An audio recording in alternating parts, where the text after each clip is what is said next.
Hi, it's Paul Banis, the GreatDad.com, and thank you very much for joining either the podcast or the YouTube version of the podcast. I'd really appreciate it if you took just a second to subscribe either on your podcast app or in YouTube. It doesn't really do anything. It's not going to send you any emails. It's just going to show up more often on your feed, and it does me a lot of good in terms of getting more exposure for this work I do to support dads. I'd also like to invite you to come to my page, GreatDad.com/go, if you'd like to discuss more about any of the issues that we are covering within the podcast, especially if there's any way I can help you to be a sounding board in your own struggles to be a dad and to be there for your family. So take a look at that. It also includes a link to my course on gratitude, where at GreatDad.com/gratitude with a offer to take that course for free. So see you in a second.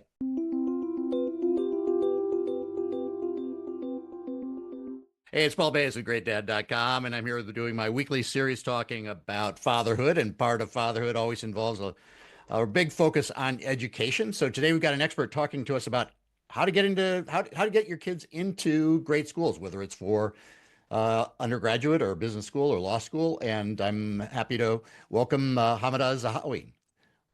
Thanks, Paul. Thanks for having me. I appreciate it and really excited to get this conversation going, especially about storytelling as it pertains to the admissions process. Yeah. We've had some other experts talking about just the general situation with college entrance. I want to just maybe start out there about the fact that the expert that we had, Keone Beasley, it was a couple of years ago actually. He said something that really surprised me. He said that there is both money and opportunity for any kid who wants to go to college. That they're whether they're not going to go to Harvard necessarily, but if they want a full ride, that there always is money there waiting for almost any kid to get into school. Would you think that's true, or is college still somewhat difficult I for believe it's most people to attain either economically or academically? a great question. I think the gentleman who was saying that was definitely trying to motivate people to think that there isn't a ceiling, that if you do Hmm. strive and you push hard, there is an opportunity for everyone if you do it. If everyone rushed to get in, no, there is not enough to go around to everyone. But I think he was saying it more as a motivational premise, and I think he's right. Yeah. On the Yeah. whole, I think everyone can carve their own path towards financially enabling them to go to undergrad college. Less so graduate school, but there's money always there. Let me give you an example. When I was applying to college, I got Pell Grants, like a lot of need-based funding. And then the example I like to give is towards the end of my academic career at UCLA. I had done extremely well in school. I studied history and political science, so I loved it.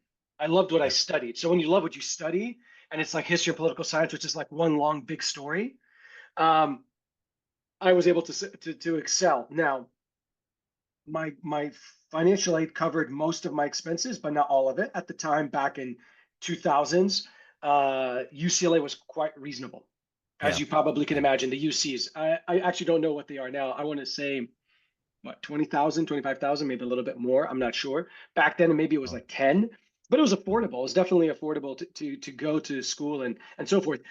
Now, what I did is I went to the honors department. I said, hey guys, I've got a 3.9 GPA, but I'm not getting any merit-based scholarships. All my aid is need-based. Is there any opportunity to get merit-based scholarships? They literally, to your friend's point, to the gentleman who came, if you ask, they will tell. yeah. And so they provided me with a binder full of different types of scholarships and grants and fellowships. And they said, peel through it and find which ones you qualify for.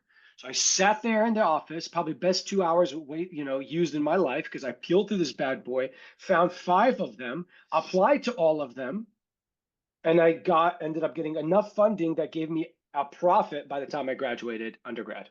Yeah. To Yeah. go back to his point, if you look, you will find. If you don't and you expect, you will be disappointed. Yeah. Well, in that same vein, my son is doing he's doing Asian philosophy at a small liberal arts school in the Midwest, Yeah. and because it's a kind of a very defined area in a already in a domain that doesn't have a lot of people, signing up for it. There are fellowships available, and because he, like you say, because he asked and because he looked around, there was actually extra money beyond his original academic scholarship Yeah. as a fellowship student in a relatively unattended area of philosophy, which is already undersubscribed. I've heard a lot about the fact that as a strategy for kids going into undergrad, that it makes sense to or one way to game Tactic. the system is to pick some of these underused. Subscribed majors to see So if yeah, you can that somehow get into them and then finagle your way to the degree that you want. right. I literally was talking to one of my experts who went to Harvard as an undergrad, and it was a Hail Mary for her because she was an international student. And we'll hopefully have a chance to talk about international students because I was an international student in many ways. Um, and she was actually the story with her, as a side note, is that she was shooting to be valedictorian of her high school because she would get automatic admission with a full ride to Oh yeah, UConn, yeah, because she yeah. was in Connecticut. Reality was, because she's an international student, she would not qualify for that state federal scholarship. So her advisor, at the end was like, listen, you got to apply to these private Ivy Leagues because they will. And so she Hail Married it and got into Harvard because she was a valedictorian anyway and had a hell of a story. Suffice it to say, she told me that she got into Brown, Columbia, I think Princeton. She didn't get into Yale. So I said, "Oh, okay. Who cares? You already got into the other ones." She's like, "Yeah, but it kind of burned me." I'm like, "Why?" She's like, "Because I did exactly what you said, which is that she applied for the undersubscribed major. I don't know. It was like, I think it was like environmental science or underwater basket weaving, whatever the hell it Whatever it was. was. Yeah. Whatever it was, she applied to it, and clearly her story did not really bode well with that major, and that major being so undersubscribed. If your story is not going to connect, then they're going to know you're going down that track. Let's use your son as an example. Philosophy as one area, which is, as you already know, undersubscribed. Plus, he then goes into Asian philosophy, probably of a certain era. If he doesn't have a hell of a story to tell why that specific area, other than throwing a dart at the wall, they're going to see right through it. So if you ever do take on that strategy, you better have a story that creates that element of continuity. I think we're going to be talking about storytelling and story crafting. Yeah. And part Yep. of that is connecting the dots so that you can show a plausible, authentic storyline that bodes well with whatever major you want and the career you want to pursue. Yeah, he did not use that strategy to get into Yeah, school. yeah. But we heard after the fact, like, oh, you should have. And I You really should have. felt like I didn't know the rules to a hidden game. Are there other things like that are other hidden?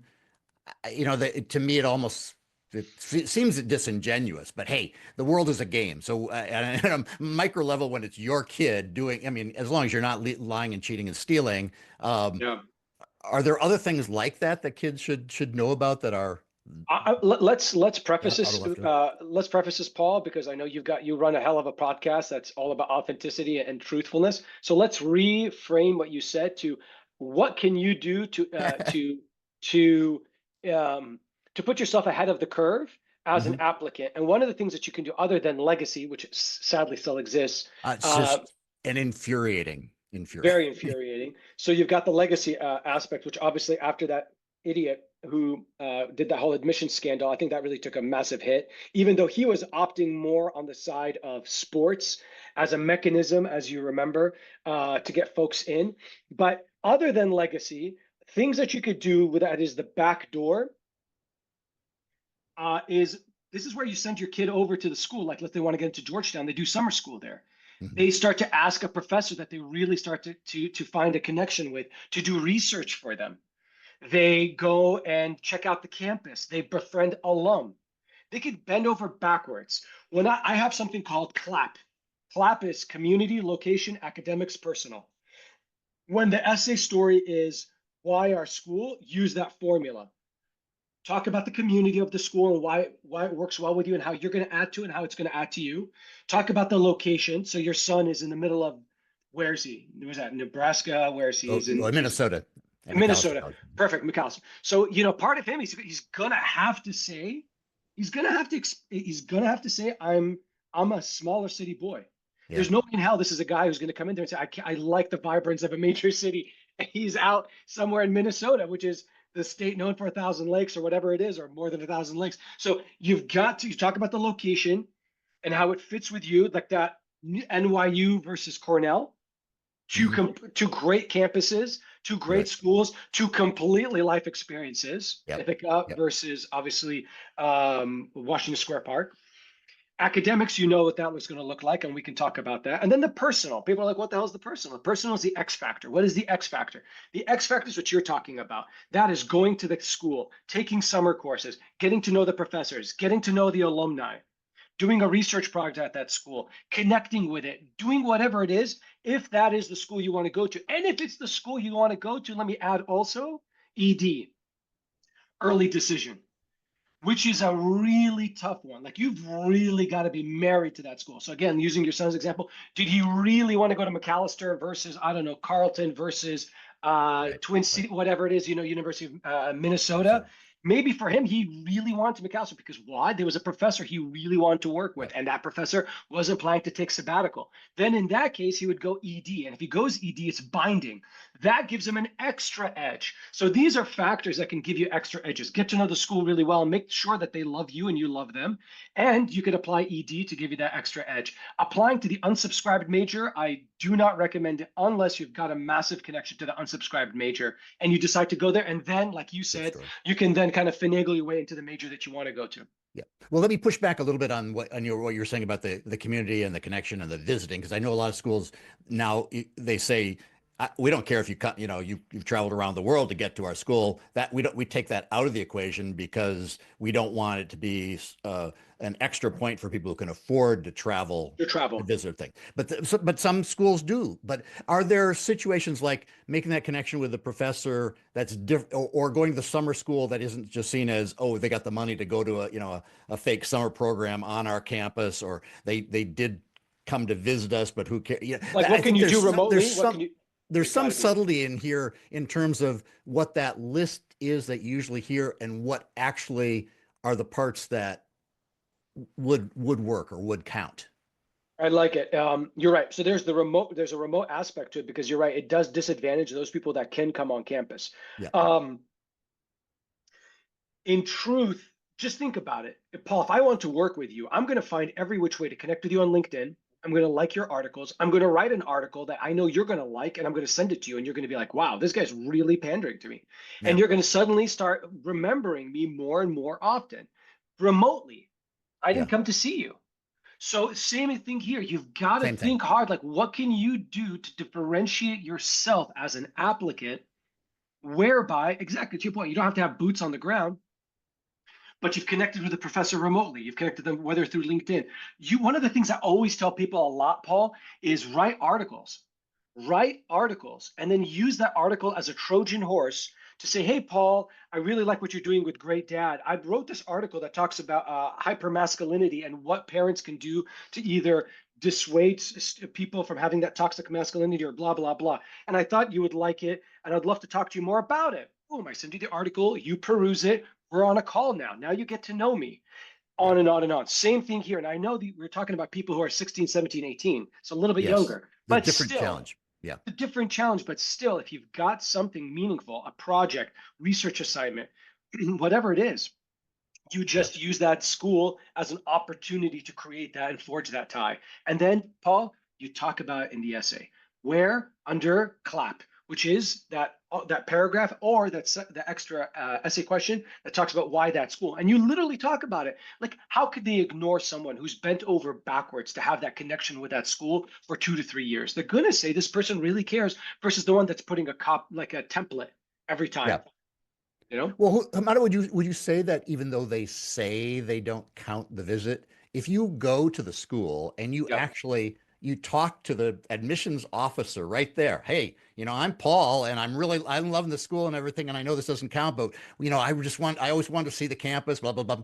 I mean, I mean, just we're human beings. I mean, when your name, if he remembers you, your name, the conversation you had, he's not going to, take points off because you flew to visit. Subconsciously, I think you're right. They would remember it. But I've had clients which I've literally forced them to go to the campus and check it out, especially at the Kennedy School. So I went to the Kennedy School and I actually wrote a book called the Kennedy School Admissions Guide, Mastery Guide. And in there, I talk a lot about going to visit the campus and so forth. And I advise people to do that. But sometimes it works, sometimes it doesn't. I've had clients who've gone there, had that great connection during those orientations, met with people, and it doesn't work. I think what will work, and I've seen this work, is when they have a connection to the campus outside of those things that everybody can do, which is orientation week or not admit week, but it would be like prospective students day. Yeah, that's Everybody can do that. So that's where it's nice to go off peak hours, audit a class. Talk about how when you audited that class, how that professor connected with you. Talk to that professor. I did that before I went to the Kennedy School, because by then I'd already started Right Track and I knew a lot about these tricks. So I went to the Kennedy School, audited a class, spoke to the dean of diversity at the time. They had it, obviously not now.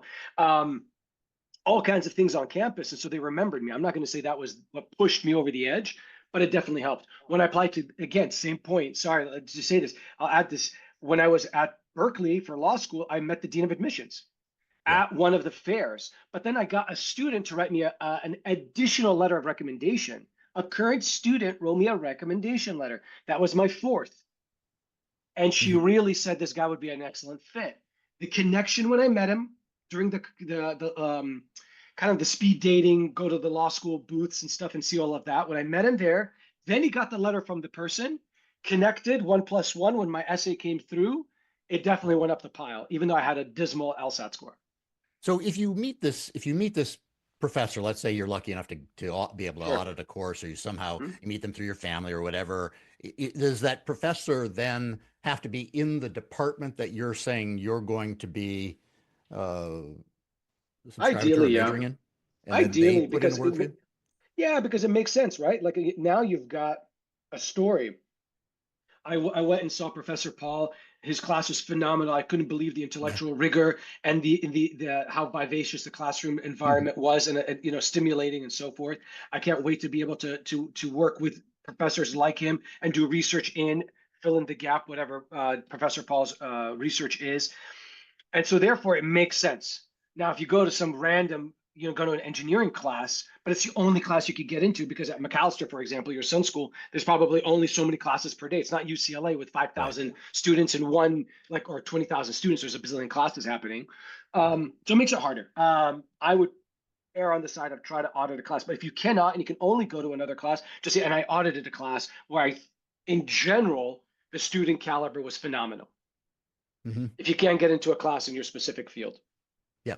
And I've also heard that saying you don't know what your major is, even though that may be very much the truth. And most kids don't know what they want to be when they grow up, when they go to college. A lot of them say they do and they change. But I've heard that that's kind of the kiss of death on your application for some people and for some schools. Is that true? Yes. And what I want to say is, unless you are a stellar student on all fronts, then I wouldn't do that. Yeah. I would err on the side of a major that makes some sense, that you would be okay with, even if you couldn't switch out of that major, and go with it, and then create your whole story around it. But I would not go in there undeclared unless you're a phenomenal student, like a 4.5 in science and everything. So I love so many things. When I get in, I want to, and then they look at your transcript, they're like, oh yeah, he really would excel in any major he landed in. Right. Yeah. Well, I think that just in itself is a gem piece of advice, because they don't tell you this. High school, college counselors do not tell you this. Another area that we just touched on briefly is early decision, and I know that counts, hugely. And of course, your child has to have made the decision that school is the one they want to go to, and if they get in there, they're not going to have regrets that, oh, and I'll never know if I would have gotten into Harvard or whatever. They're getting the best. That's the best step up. But I think for a lot of middle class, upper middle class kids, the one thing that people out need to know, and tell me if I'm wrong, is that that locks you also into full tuition costs. Uh, Mhm. so you are going to be subsidizing the kids who don't have that full amount of money because you can't then say, yeah, I would have, but I don't have the cash to pay. Is that the case? That's a great point. Let me see if I can share this with you. I'm going to share my screen, and just for the audience that's not going to see this on YouTube, though, I highly advise because Paul's background and Paul himself is absolutely fantastic. So you got to check out the videos for this podcast. So I'm going to just show this to Paul because I think it's going to make it a little bit easier, and hopefully for the audience that gets to tune in on YouTube. Quickly, just in the book I wrote called the College Admissions Mastery Guide and Mastery Course, I divide this up so you can see that there's early action. You've Hmm. got early decision, you got regular decision. Hmm. The question is going to be right within here. You do have a bump up on percentage of admission. So you kind of sit there and say, wow, if you apply regular decision, there's a 7% chance of getting in for a school like Northwestern, but a 20% chance if I apply early decision. At Harvard, typically it's about 3.4% admission regular decision. But if I apply early actions, for Yeah. whatever reason, I Okay. think at the time Yep. they didn't have early decision, it's double that amount. Yeah. Realities, I'm not a statistician, but these numbers are skewed. Who are 7.6%? Legacy. Who are 7.6%? People that probably camped out at Harvard and like literally tattooed the name of the school on their backs. Like people who probably spent their whole lives becoming the best candidates because for them it was Harvard or bust. So that's one thing I want to quickly like dispel that myth is the fact that even though it looks like it's higher, the people who are applying in that application pool are very different and are going to be extremely qualified for that round. The second question, which is very astute on your part, and I'm glad you mentioned it, and I do talk about it in my guide, um, is that if you lock into a school and they do not offer you financial aid, you have no way of negotiating. You've lost all negotiating power because you don't have two schools or three schools or four schools that are vying for you that you can play one off the other to get Yeah. scholarships. So they're just saying, hey, listen, we did you a solid. We admitted you off early decision. You're a student here, but we're not going to give you financial aid. The reality is, especially among elite schools, they will say to you, if you get off ED and you qualify in ED, we're going to help you out by giving you partial, half or full scholarship. Hmm. So they incentivize people who are qualified to apply ED by Hmm. giving them the financial aid that they otherwise would have got had they been able to negotiate in a regular round decision. I'm seeing a lot more of that because they're only admitting a handful of people to ED, so they can afford to give those full rides. Yeah. Very, very important. And it's very important to be, I think, very upfront with your kids starting at a relatively early age, like years before the process, obviously not when they're 7, but a conversation about the money, what the family has, what the family wants, what the child wants, all these things, and well, how big the financial part plays into all this discussion. Yeah. Because if you are not, if you have certain means and you have enough money to potentially send your kid everywhere, but you don't have so much money that it doesn't matter. The end discussion where you are potentially negotiating against two different schools, and your child knows what that means to their finances or to the family's finances is really important. I mean, to the extent where if you tell the kid, hey, if you take whatever school it is and you can save money off of your full 4-year costs, you can use that for graduate school or something else, and figure out some way to have that conversation where it's meaningful to the kid. Because Mhm. I'm not talking about everybody, but some people have enough money to pay for it, but don't have enough money to pay for forever of it. If I'm, Go ahead. Don't get me wrong. First of all, I have to admit I am not a father, so hopefully that doesn't dissuade folks out of listening to this podcast. I am not, so I couldn't tell you this, but I am not a believer um, that you should be paying for your kids' tuition for college. In fact, Hmm. I don't think you should be paying your kids' tuition for any education. I think the minute you know that, you're going to get kids are going to be like, great, well, I'm going to go to USC over UCLA because I think it's cooler. Yeah, Like, dude, yeah, are you out of your mind? One is like yeah. $70,000. I'm going to be in the Right. hole something Exactly. like 300,000 versus go to UCLA. That's number one. Number two, there's not going to be much of an incentive for the kid, reality, unless you really have a great kid to try to get scholarships, to try to get great Right. grades, And to do that because extra work to talk about what other cash is hiding there in fellowships and everything bravo. else. Yeah. Exactly. They just won't feel that because they're going to be like, what do I care? If I kill myself to get that scholarship, that money is going to go back to my dad where he was already going to give it to me because he earmarked for it. Like, I never understand that concept. Like, people are creating trusts for Yeah. their kids 20 years or like 15 years in advance so that they can put enough money for their kid to go to college. You're like, dude, what's wrong with you? Your kid either will figure it out, take on the debt like everyone else. Like, I also don't believe in like people should just erase debt unless you are working in a nonprofit space or a public sector space. And they do that for law school students who graduate from law school and go work for the US government are making 70, 80K versus the 500K that they could be making 2, 3 years into law Yeah. firms. I get it. That makes sense. Give them a pass. But for people in general, no, man, you just take on the debt, you figure out your life, you get smarter about your debt, and then you go on. Now, if they're getting into the hole and their whole life is sinking, then you help them, and or you help them buy a house, and or you give them kind of some kind of trust that gives them some kind of benefit down the road when they hit a certain age. But simply to pay for their education, where they're not going to be incentivized to get better scholarships, they're not going to be incentivized to try Yeah. to get better grades and try to find different ways and pay it Yeah. back and learn about the Yeah, about the next necessity step. Yeah. about the next step and the necessity of financial management and the necessity of getting a job and the necessity of getting a job that pays decently, then why would you do that to yourself? You're Yeah. actually handicapping them.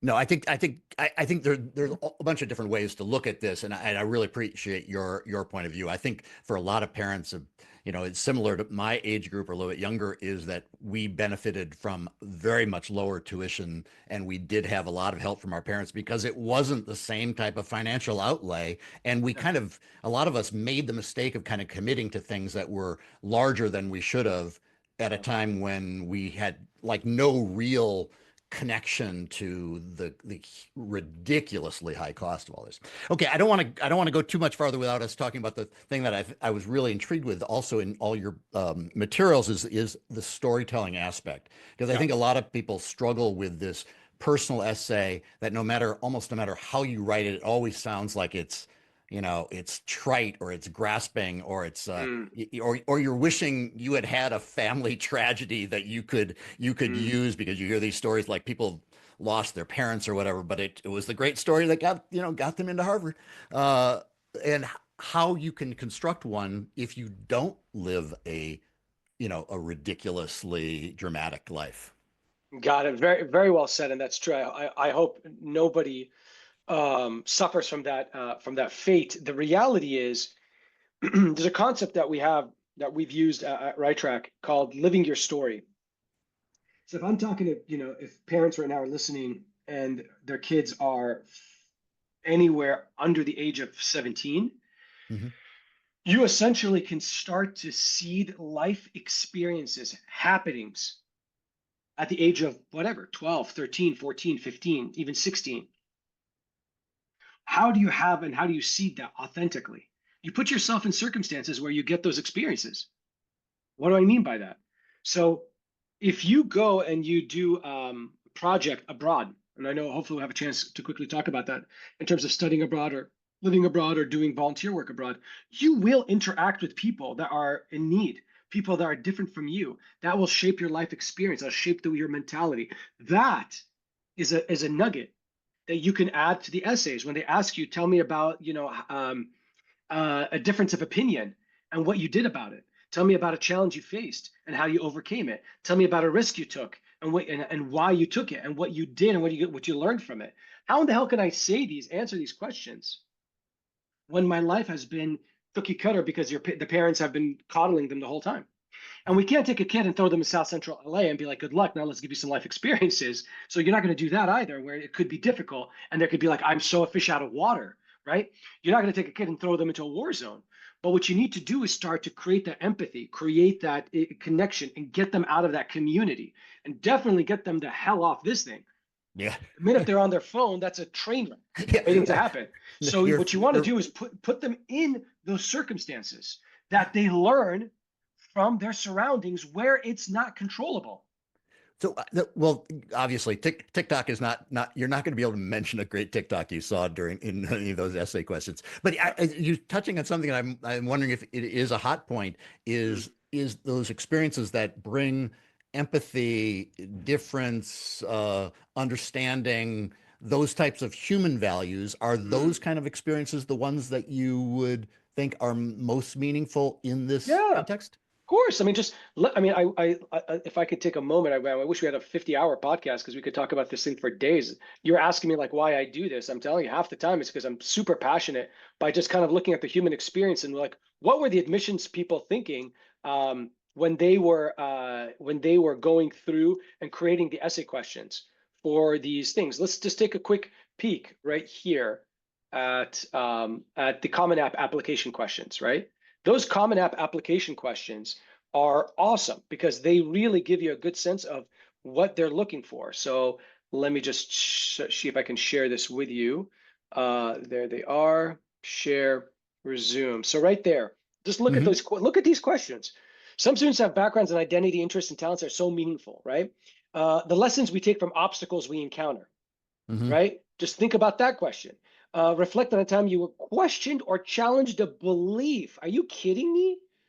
You're talking about a 17, 18-year-old writing that. If you've lived a coddled life, what question or challenge are you going to talk about?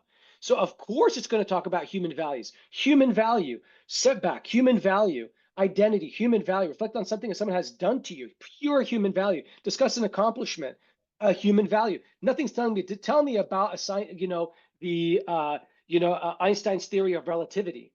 Nobody cares about that. They're not trying to poke at IQ. They're Right. poking purely at EQ here. And this is the common application that's going to be going to almost every school out there. Yeah.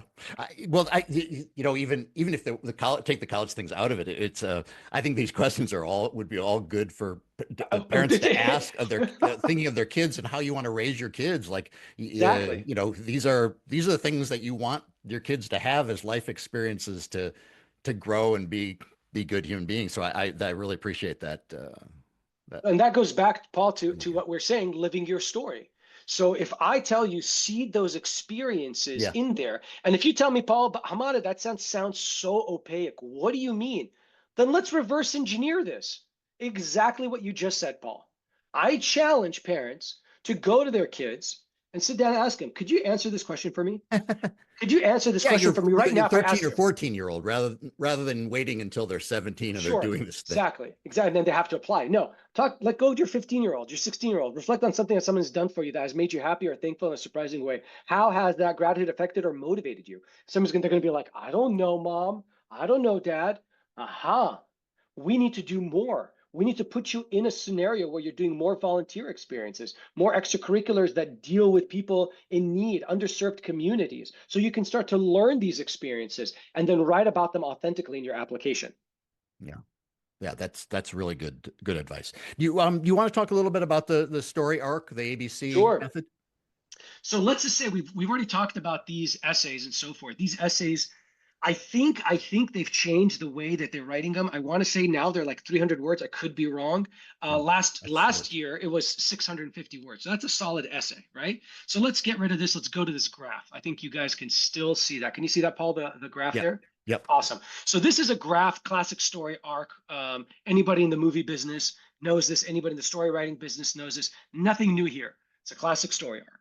What I've only done is I've added here in different points to make it as clear as possible, the different parts of the personal statement to the point, Paul, that people are going to be like, Hamada, but I don't even know how to start. Aha. Well, why don't you just take a piece of paper, write in it A, B, C, D, E, F.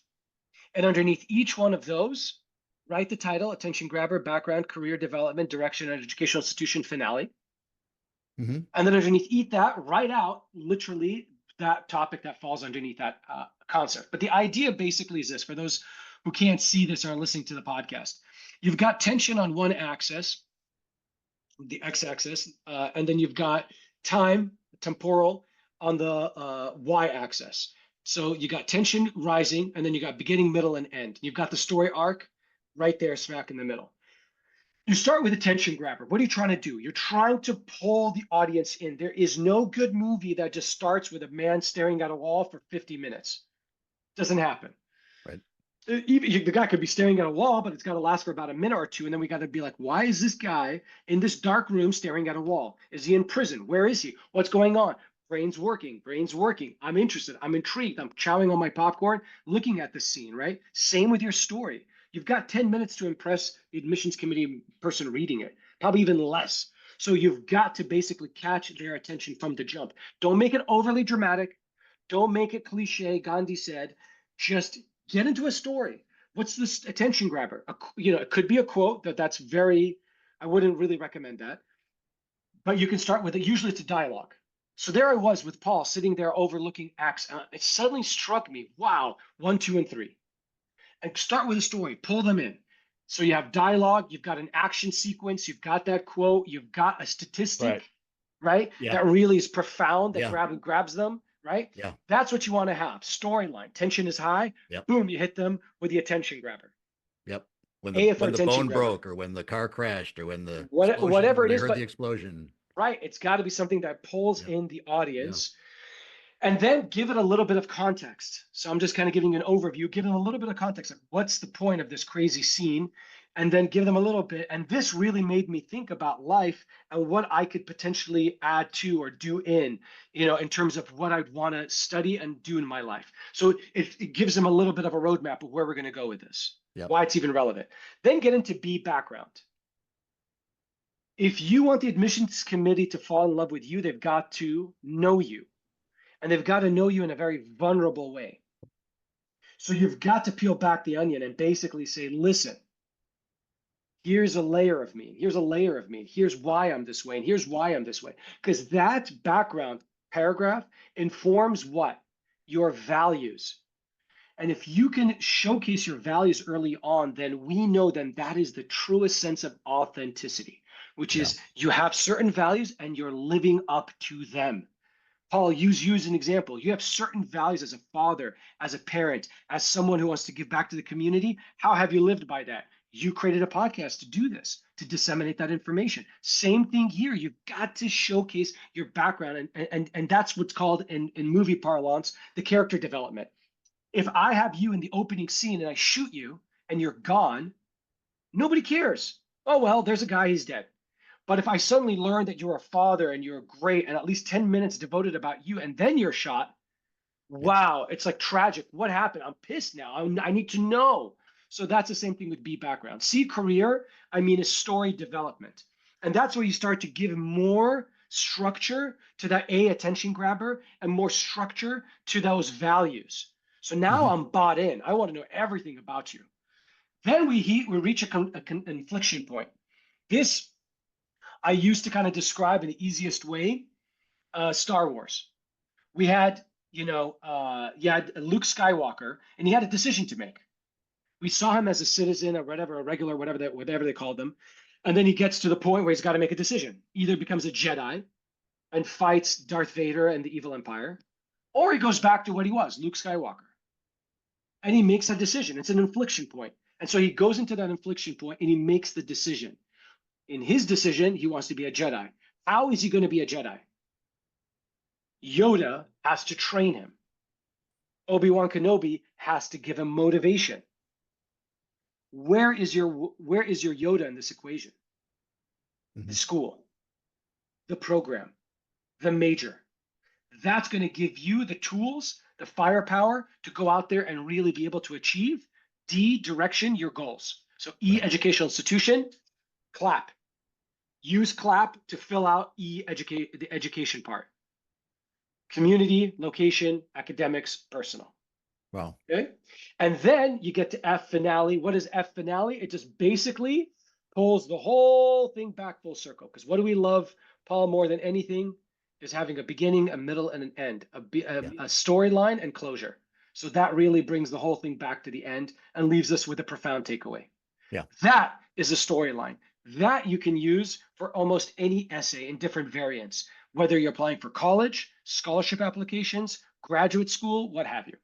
Yeah, I love this approach because I think one thing, far longer conversation to have is when you're in this process with your teenager, there's just a tremendous amount of frustration. Like they've read a billion of these, they've heard so much advice, and they don't have anything simple like this to go up against. So they're writing over and over again. And you're saying, well, that's not quite it, or I'm not feeling it, or whatever. But you're not giving them this kind of specifics in terms of what needs to be in there that, I Yeah. mean, it's not, it is formulaic in terms of this is how storytelling has always worked throughout, all of mankind, but it sets it up for the beginning, the middle, of the end that you talk about it. I think that marries perfectly with the clap approach. And the idea here, I'll put it this way, is you can't, like, to your point, um, you don't want to be in a position where it becomes formulaic. And that's why in the essay guide, in this thing I've created, I've tried to go in there and show you that there's different things that you have to be thinking about: your values, your life experiences, your goals, your action, so that you can you create certain. The hard work, Paul, is not in writing the essay. The hard work is in brainstorming. Always, always. It's in outlining. It's in brainstorming. You don't tell me that there's writers, the greatest probably writers and even artists will finish their masterpieces, some of them, in amount of hours or days. It's the hard work in the beginning to come Yeah. up with the thing, the thought. What is it going to be? What is your story? What is your edge? How are you going to stand out? Yeah. And then once you have that, you place it in this formula, and then it writes itself Yep. in an authentic, beautiful way, because you don't want to be making it so concrete. Bum, bum, bum, bum, bum, bum. Now I'll tell you about my career. Now I'll tell you about me. It should kind of flow from one end to the other. So again, in the guide, you'll see that talks about the highlights, the background, what you should be trying to achieve from each one of those, and how you can apply it to other essays as well. Yep. Yep. Great. I'd love to get into the whole international thing, but I think we're gonna have to do that for another time because we're already a little bit over. But I love this approach. So if you go to righttrackadmissions.com, which write WRITE, I don't know if this document is there, but there's just a wealth of other videos that I was really impressed, because for one part is that they're super informative, but you also have a very shotgun or a machine gun style in the way Yeah. you talk. So you're not spending like a half an hour to get, four actionable bullet points. You're like bump, bump, bump, bump, bump. And then, you move on to whatever the next problem is. And a lot of them they're divided up into a lot of specific areas. So I really recommend that as a resource. Yeah, I would say check out our YouTube channel. We've got a ton of videos there, shorts and longer content videos that you have a ton on there. The book itself, you can actually find it. We just put it up on Kindle, so you can easily find it on Amazon. Just go into College Admissions Mastery Guide, and you'll find the course, the thing there. You can also go to our website, or you can go College Admissions Mastery Guide course, .com. So that's College Admissions Mastery Course. I'll give you all these links too, Paul, so you can put in the show notes. And they can go there, and not only can you download the guide, but you can also get me talking about it, hopefully in a zesty way that keeps you excited about it. So it's a kind of a whole course in and of itself. And then obviously you can hit us up on info@righttrackadmissions.com, and we'll help you through this. Obviously, I have a lot of experts, many of them from Ivy League schools, who are really primed to do exactly this: help you build your story over several years. And if you're a student that's like a rising senior, help you tell you where you stand, what are your chances, and what we can do to give you the best shot of admissions within about 2 to 3 months, so that you can apply within those deadlines: early decision, early action, or regular Yeah. decision. Yeah. And so you have all these free resources, then you do one-on-one counseling. Yes, Um, comprehensive counseling, because you're going to require. Look, I can give you guys this book. There's a yeah. couple of people out there that are going to be like, I could do this all autodidactically on my own. But Yeah. the reality is, a lot of people just need that mentorship, need that guidance. We have a framework called Guiding Storytelling, Editing, and Timekeeping. Those factors, which is the framework of Right Track when we work, is exactly what a student needs when they've got the SATs coming at them, the ACTs coming at them, extracurriculars, personal responsibilities. I'm like, I don't have time to breathe. That's where we help you as your supercharged private college counselor to get you across the goal line, because there's And too much happening. When you and I applied, Paul, there was so much less. There wasn't social media. We had an right. exam, entrance exam to take, the SATs or what have you. We had our essays to complete. We were done. Now there's a lot on your plate. So that's kind of where we come in to help guide you through that whole process. Yeah. And I know it is expensive for some families. The one thing I think people need to be aware is I think we went into it with the prejudice of like some people need this because they have trouble talking to their child, and that that any kind of conversation about the whole process and getting it done and everything creates a lot of friction. Therefore, they go to an outside counselor. By the end of the process, we realized that even though we had great communication with our kids, what we didn't have is the inside track that people like you who are really in it day by day. I mean, there are a lot of Yep. shysters out here too. So, take those out of the equation, but the people who really know what's working today, what's Yep. working versus what was working 20 years from now. That's a different skill set than just being able to be the person who can then talk to your kid. It's also the value added, like some of the nuggets that we've talked about here today that are not what you necessarily get out of, the first reading of what's required in the process. And that's why we did the book too, Paul, because I mean, there's going to be a hell of a lot of people out there who can't afford our services, who can't afford services like this. And I'll be damned if I'm going to sit back and say, you know what, I'm going to exacerbate the inequities that exist in education. So Yeah. I created this guidebook. I created the course super cheap. I think it's like maybe $50 or $100 or something like that. And that's a good foundation. And then you can try to figure it out, hopefully find a mentor to help you guide you through. But for those who are willing to say, you know what, this is something, I'd say invest in this. If you ask me, I say invest in your kids' tutoring. Invest in getting your kids into the best schools. The better the school, the higher the scholarships, they're off to the races. That's where I wouldn't skimp. But when you tell me like I'm going to fund their education, I'd say that's tough. Help them with it with the other things to get them into best places, and then leave the rest to their own abilities to get to where they need to go. Yeah. Very good. Okay. Hamada Zahawi, thank you very much for taking the time to talk with us today. I appreciate you, Paul. Thank you for having me. Okay. For me, thanks for checking out GreatDad.com. You can find my coaching offerings at GreatDad.com/go, including a free course on gratitude, which I offer for free with podcast. I think it's podcast. I think it's just podcast is the code. You'll see it anyway if you go to GreatDad.com/go. Okay. Until next time, stay strong.